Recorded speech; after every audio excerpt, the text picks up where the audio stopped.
औज़ुबिल्लाहिमिनश्शैतानिर्रजीम बिस्मिल्लाहिर्रहमानिर्रहीम अल्लाहुम्मा कुल्लि वलिय्यिकल हुज्जत इब्निल हसन सलवातुका अलैहि वला आबाइही फ़ी हाज़िहि स्साअ व फ़ी कुल्लि साअ वलिय्यन व हाफ़िज़न व क़ाइदन व नासिरन व दलीलन व आइनन व हत्ता तुस्किनहु अर्ज़का तौअन व तुमत्तिअहु फ़ीहा तवीला। अस्सलामु अलैकुम सामीन, हमारे चैनल ज़िक्र उला में खुशामदीद। मैं आज आपके सामने अल्लामा लाजपाल हुसैन की तसनीफ़ जुल्म की तलवार से इक़्तिबास पेश कर रही हूँ, जिसका बुनियादी मकसद आपकी खिदमत में ऐसा इल्म पेश करना है जिससे लोगों में ऐसा शऊर बेदार हो कि जिससे शायातीन की चालों, हरबों और गुमराहकुन ख़यालात से बचा जाए। अगर आप इस किताब का मुकम्मल मुताला करना चाहें तो इस किताब की PDF को हमारी वेबसाइट www.idarakatumulauliya.com से फ्री डाउनलोड कर सकते हैं।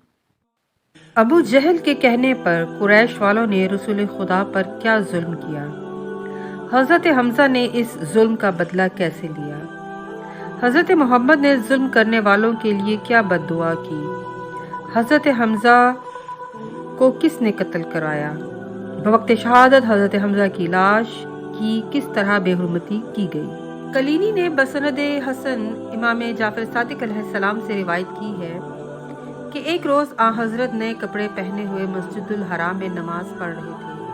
मुश्रिकों ने ऊंट की आंतें लाकर हज़रत की पुश्त अक़दस पर डाल दी।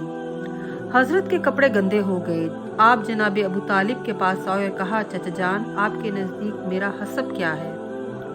उन्होंने पूछा, ए फर्जन, इस बात का क्या मतलब है? आपने वाक़या बयान किया। हज़रत अबू तालिब को ये सुनकर गैज़ आ गया। आपने जनाब हमज़ा को बुलाया, अपनी तलवार हमाइल की और जनाब हमज़ा से कहा, ऊंट की आंतें उठा लो। फिर हज़रत रिसालत माब को साथ लेकर कुरैश के पास आए जो काबा के पास बैठे हुए थे। जब हज़रत अबू तालिब को इस तरह आते हुए देखा और उनके चेहरे से आसारे गज़ब मुशाहिदा किए तो खौफ की वजह से अपनी जगह से हरकत ना कर सके।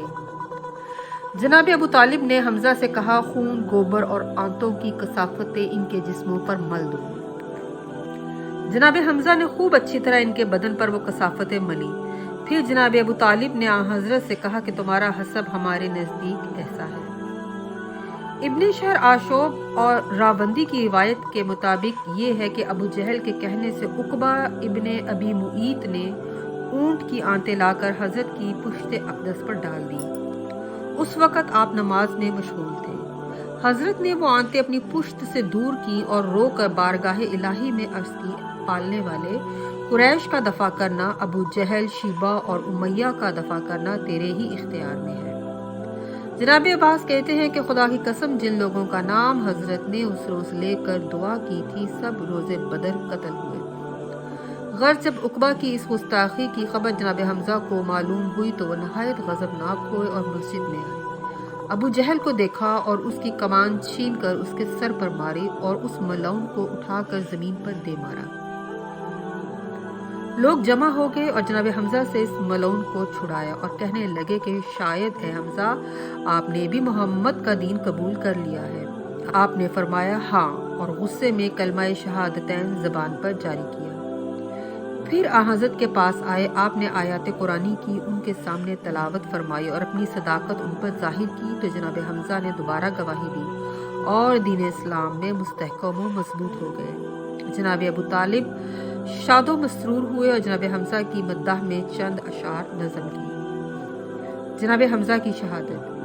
जंग ओहद में हिंदा मलौरा ने एक हबशी गुलाम वहशी नामी को, जो पहले जबैर बिन मुअतम का गुलाम था, लालच दी थी कि अगर मोहम्मद या अली या हमज़ा को तू कत्ल कर देगा तो मैं तुझे इस कदर माल बख्शूंगी कि तू राजी हो जाएगा। उसने कहा, मोहम्मद का कत्ल तो मेरे बस में नहीं। अली ऐसे मर्द जर्रार हैं जो कभी गाफिल नहीं होते, इन पर भी मेरा काबू नहीं चल सकता। वो हमज़ा की ताक में बैठा जबकि वह हज़रत जंग में मशगूल थे। एक मुकाम से गुजरे जहां पानी के सबब से गड्ढा हो गया था। इसमें घोड़े का पैर जा पड़ा और जनाब हमज़ा जमीन पर गिर पड़े। हबशी मलऊन एक नेज़ा लिए हुए था, उससे हज़रत पर वार किया जो आपके ज़ेर नाफ से फाड़ता हुआ शाने से निकल गया। दूसरी रिवायत के मुताबिक जो हज़रत सादिक से है, वो नेज़ा आपके सीने पर पड़ा और उस गुलाम मलऊन ने नज़दीक पहुंचकर हज़रत को शहीद कर दिया اور آپ کے شکم مبارک کو چاک کر کے کلیجہ نکال لیا اور ہندا ملونہ کے پاس لایا۔ اس نے اپنے دہنے نجس میں چبانے کی غرض سے رکھا، لیکن خداوند عالم چونکہ نہیں چاہتا تھا کہ وہ عضو شریف اس ملونہ کا جزو بدن ہو، اس لیے اس نے ہڈی کی مانند سخت کر دیا۔ وہ چبا نہ سکی اور زمین پر پھینک دیا۔ خداوند عالم نے ایک فرشتے کو بھیجا جس نے اس کو پھر اس کے سینے میں پہنچا دیا۔ حضرت صادق نے فرمایا کہ خدا نے یہ نہیں گوارا کیا کہ جناب حمزہ کے بدن کا ایک جزو جہنم میں داخل ہو۔ پھر ہندا ملونہ حضرت حمزہ کی لاش پر آئی اور آپ کے دونوں ہاتھ وغیرہ کاٹ کر گردن بند کی طرح گلے میں شماتت کی غرض سے لٹکائے۔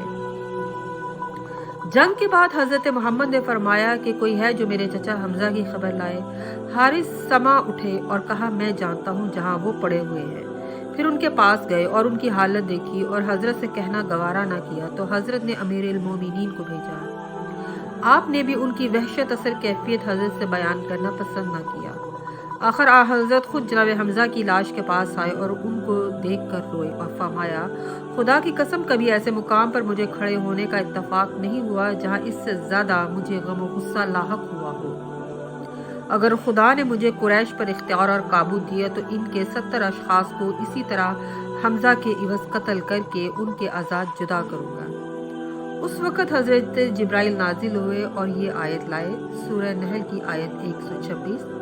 اگر زخم پہنچاؤ تو اتنا ہی جس قدر تم کو زخم پہنچا ہے، اور اگر صبر کرو تو وہ بے شک صبر کرنے والوں کے لیے بہتر ہے۔ تو حضرت نے فرمایا میں صبر ہی کروں گا اور انتقام نہ لوں گا۔ پھر حضرت نے برد یمنی کی چادر سے جو حضرت کے دوش مبارک پر تھی حضرت حمزہ کے جسم پر ڈال دی، جو ان کے تمام جسم کو نہ ڈھانپ سکی۔ اگر سر تک کھینچ کر چھپاتے تو پاؤں کھل جاتے تھے، اگر پاؤں تک کھینچ کر لے جاتے تو سر ننگا ہو جاتا۔ آخر حضرت نے سر تک تمام جسم کو چھپا دیا اور پیروں کو گھاس سے پوشیدہ کیا۔ سعد بن ربیع کی شہادت۔ علی بن ابراہیم نے روایت کی ہے کہ جب جنگ احد ختم ہو گئی اور مشرکین واپس چلے گئے، حضرت نے فرمایا کہ سعد بن ربیع کی بھی کسی کو خبر ہے؟ ایک شخص نے کہا میں ان کی تلاش میں جاتا ہوں۔ حضرت نے ایک طرف اشارہ کر کے فرمایا کہ اس مقام پر دیکھو کیونکہ میں نے ان کو وہیں دیکھا تھا اور 12 نیزے ان کے جسم میں پیوست تھے۔ وہ شخص کہتا ہے کہ جب میں اس جگہ پہنچا ان کو کشتوں کے درمیان پڑا ہوا پایا۔ میں نے ان کو آواز دی اے سعد، کوئی جواب نہ ملا۔ پھر میں نے کہا اے سعد، رسول اللہ تمہارا حال دریافت کر رہے ہیں۔ حضرت سعد نے حضرت کا نام سنا، سر اٹھایا اور کانپتے ہوئے پوچھا کہ رسول خدا زندہ ہیں؟